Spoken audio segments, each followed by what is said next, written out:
Hello friends, today I am going to talk about preparation strategy for integrated business solution exam. This is your paper 6. Sixth paper है, all of you know that. और ये case study based paper है. इसमें कोई specific syllabus prescribed नहीं है.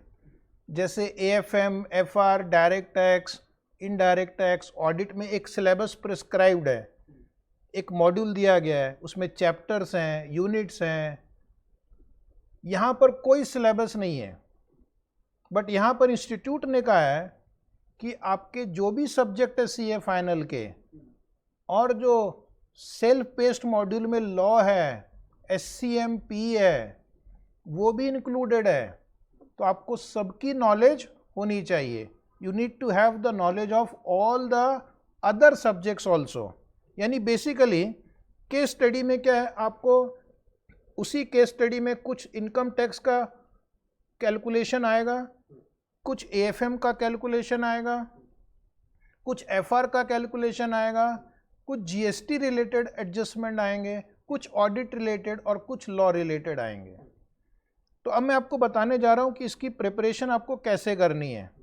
ठीक है, तो पहले हम देखते हैं कि ये IBS है क्या. It is integrated business solution. Integrated business solution. आप CA बनने वाले हैं, सिर्फ आपका काम अब ऑडिट तक नहीं रह गया है या आपका काम टैक्स रिटर्न फाइलिंग तक नहीं रह गया है. You are a complete business solution provider.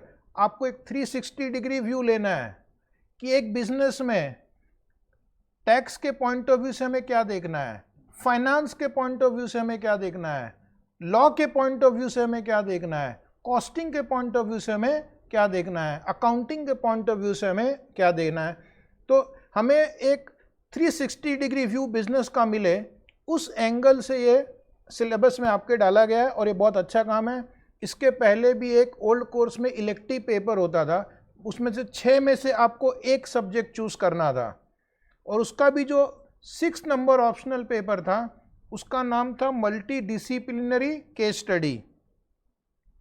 इन्होंने क्या किया है, इनकी इंस्टीट्यूट की वेबसाइट में जितने भी प्रीवियस कोर्स में मल्टी डिसिप्लिनरी केस स्टडी में जो क्वेश्चंस आए थे, जो पेपर आए थे, वो भी उन्होंने उनकी वेबसाइट पे डाल दिया है.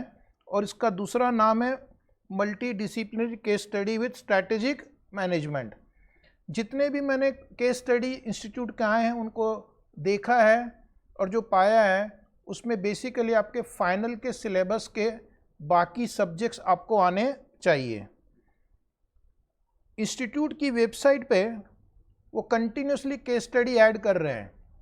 अगर अभी आप वेबसाइट देखोगे तो नया कोर्स आने के बाद उन्होंने as on date 18 case study add किया है और जो पुराना कोर्स का multi disciplinary case study paper था, मल्टी डिसिप्लिनरी केस स्टडी, उसके भी उन्होंने क्वेश्चंस डाल दिए हैं. कितने क्वेश्चन डाले हैं, करीब लेटेस्ट से 40+ केस स्टडी डाल दिया है, प्लस एग्ज़ाम पेपर्स डाल दिए हैं जो इस MCMDCS में होता था. तो ये कुल मिलाकर अभी आपके पास 83 केस स्टडीज़ आज की डेट में इंस्टीट्यूट के साइट पे है. Total 83 case study. क्या हमें ये 83 केस स्टडी पढ़ के जाना चाहिए? बिल्कुल जाना चाहिए. इलेक्टिव पेपर के समय में हमने देखा था क्या, कुछ केस स्टडी जो इंस्टीट्यूट के ऑलरेडी पास्ट एग्ज़ाम में आ चुके हैं या जो उनकी वेबसाइट पे हैं, जो केस स्टडी डाइजेस्ट में हैं, वो एज इट इज़ या विथ सम मॉडिफिकेशन एग्ज़ाम में आ चुके हैं. अब 83 का आपके पास स्टॉक है, क्यों नहीं इसको अच्छे से हम यूज़ करें. तो अब आपको इंस्टीट्यूट चाहती क्या है, बच्चे मेमोराइज ना करें.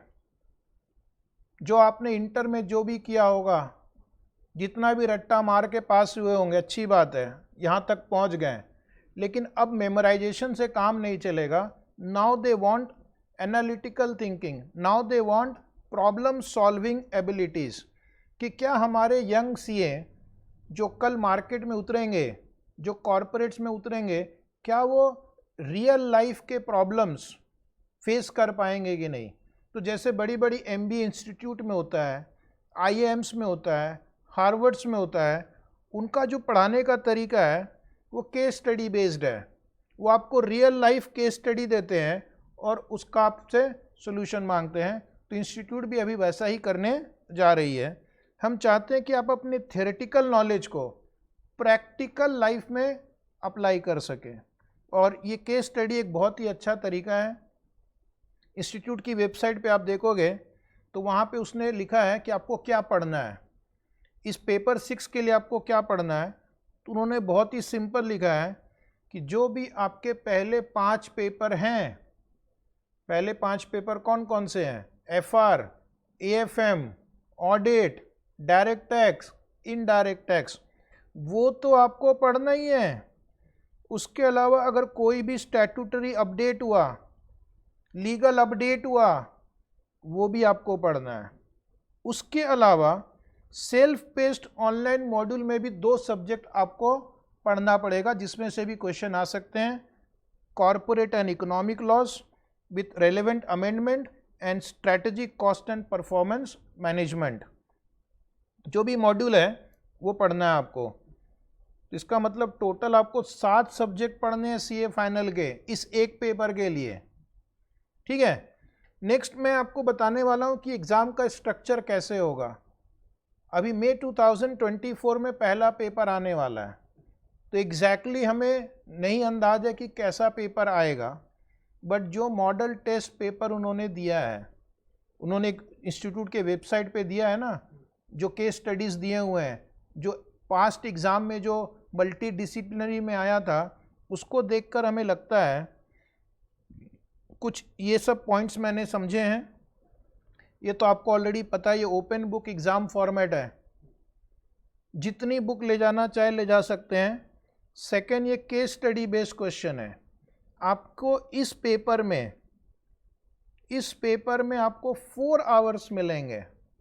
उम्मीद है कि आपको 4 आवर्स दिए जाएंगे ताकि आप आराम से केस स्टडी पढ़ो, रिवाइज करो, उसको एनालाइज करो, समझो।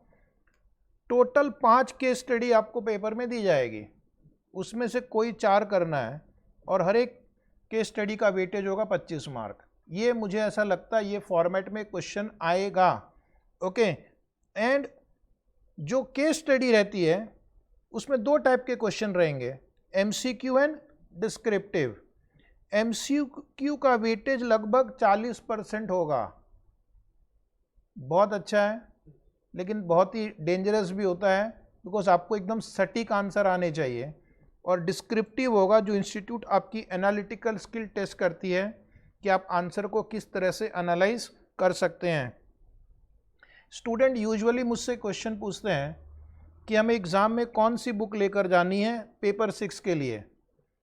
तो जहाँ तक मुझे पता है कि आप कोई भी बुक लेकर जा सकते हैं। ठीक है, दूसरा क्वेश्चन, कितनी बुक लेकर जा सकते हैं? अगेन जितना मुझे पता है, लेकिन आपका जब एग्ज़ाम का देने जाओगे तो वहाँ पर आपको इंस्ट्रक्शन दिए रहेंगे, एक बार देख लेना कितनी भी बुक आप लेकर जा सकते हो। तो क्या हम टेक्स्ट बुक लेकर जा सकते हैं? यस। क्या हम रेफरेंस बुक लेकर जा सकते हैं? यस। क्या हम कोई क्लास की नोट्स लेकर जा सकते हैं? यस।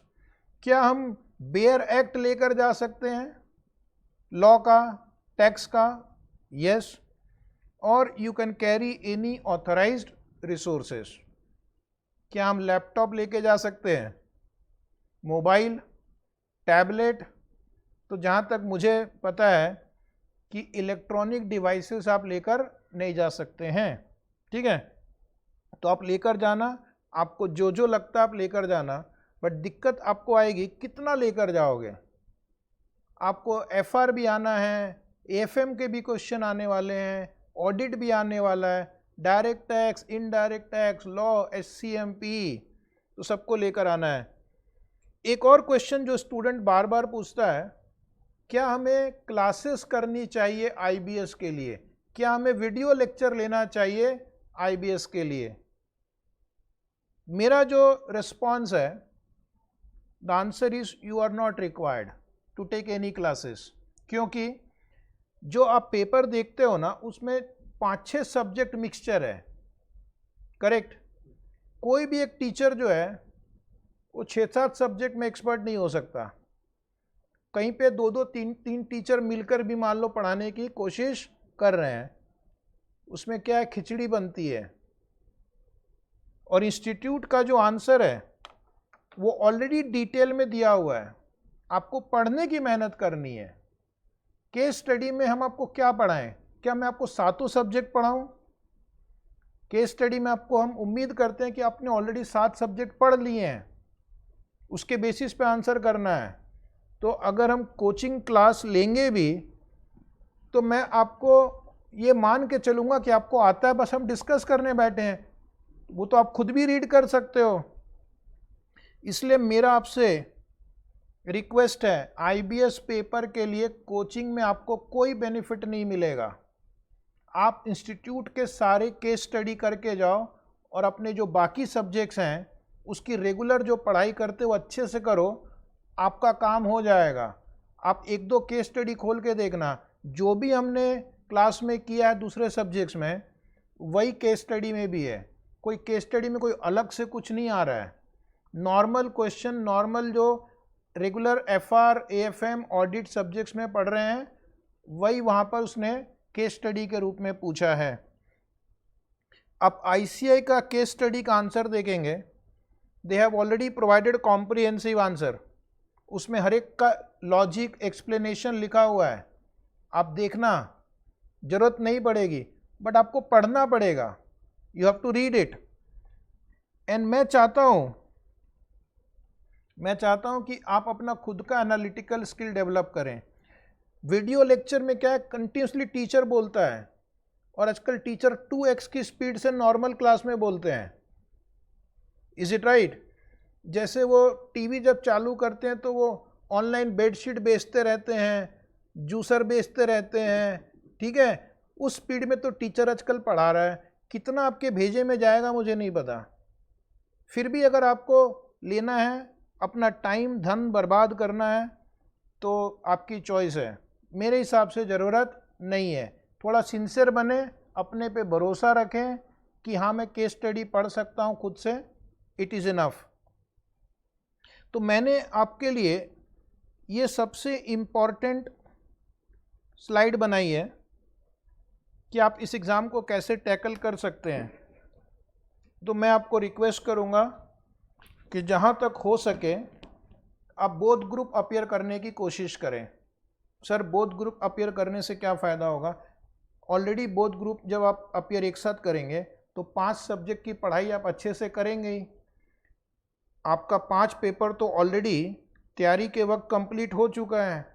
एफआर पढ़ चुके हैं, एएफएम पढ़ चुके हैं, ऑडिट पढ़ चुके हैं, डीटी पढ़ चुके हैं, आईडीटी। Is it right? तो दोनों ग्रुप देने का एडवांटेज है कि ये 5 पेपर आप ऑलरेडी डिटेल में पढ़ चुके हैं।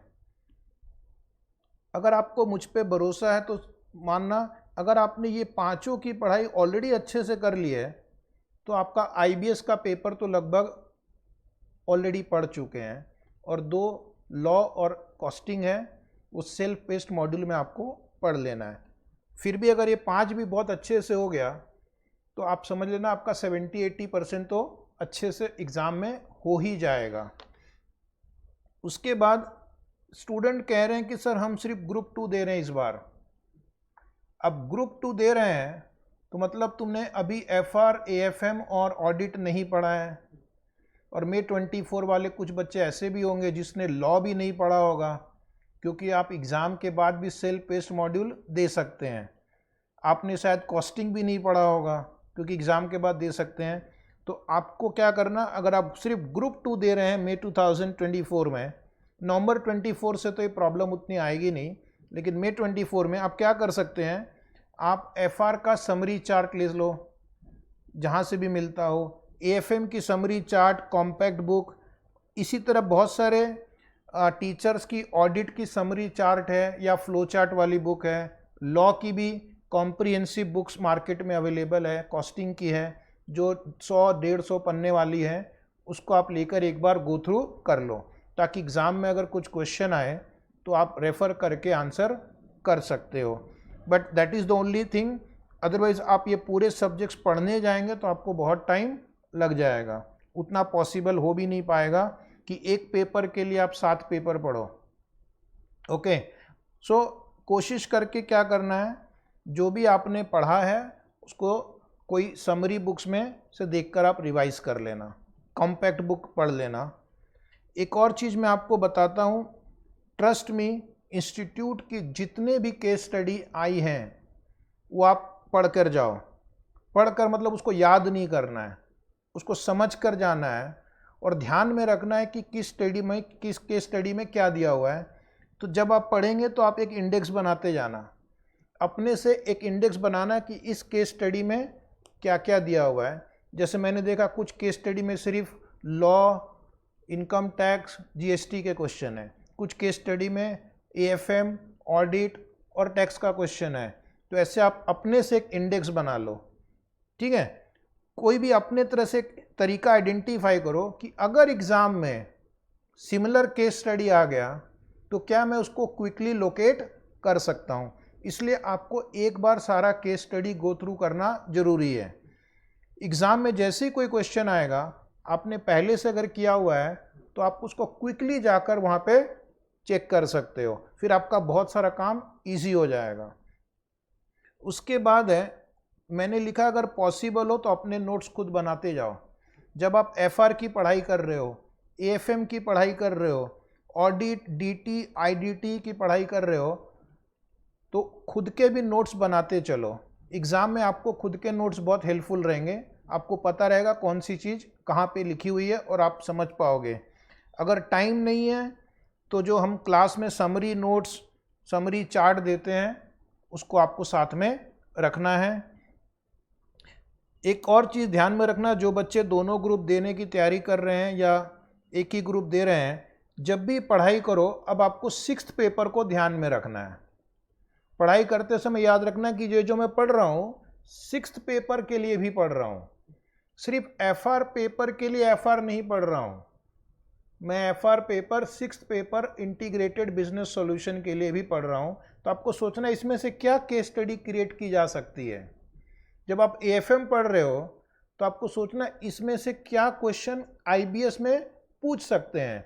तो जब आप आईबीएस का 4-5 केस स्टडी आप एक बार देख लोगे तो आपको अंदाज आ जाएगा कि एएफएम में से कैसे वो केस स्टडी क्रिएट करते हैं। Is it right? तो हर पेपर को पढ़ते वक्त इस बात का भी ध्यान रखना है कि ये आईबीएस में भी पूछ सकते हैं। तो एफआर का क्वेश्चन आईबीएस में भी आ सकता है, एएफएम का क्वेश्चन आईबीएस में भी आ सकता है। तो वो चीज़ आपको ध्यान रखना है। मैं आपसे रिक्वेस्ट करूंगा, इंस्टीट्यूट ने करीब अभी तक 83 केस स्टडी दी हुई है।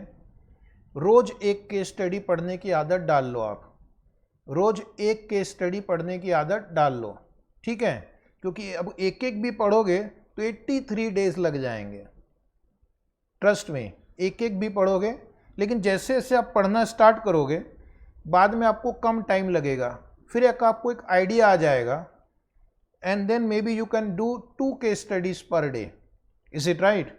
कुछ केस स्टडी बहुत छोटी है, कम समय लगेगा, कुछ काफ़ी लेंदी है, ज़्यादा टाइम भी लग सकता है। इसलिए एवरेज एक का आप आदत बना लो। और ये केस स्टडी बहुत इंटरेस्टिंग है बिकॉज स्टोरी के रूप में क्वेश्चंस रहते हैं, ठीक है। तो अगर आपको इंटरेस्ट जागेगा तो खुद ही पढ़ने की इच्छा होगी एक के बाद एक। और एक सजेशन है, लाइक माइंडेड स्टूडेंट ग्रुप बनाओ। जो लोग ऑफिसेस में हैं, जिनका आर्टिकलशिप है और सारे बच्चे फाइनल में हैं, जो हैं, एक ग्रुप बनाओ। हफ्ते में एक दिन डिसाइड करो कि हम बैठकर 1 या 2 केस स्टडी साथ में डिस्कस करेंगे।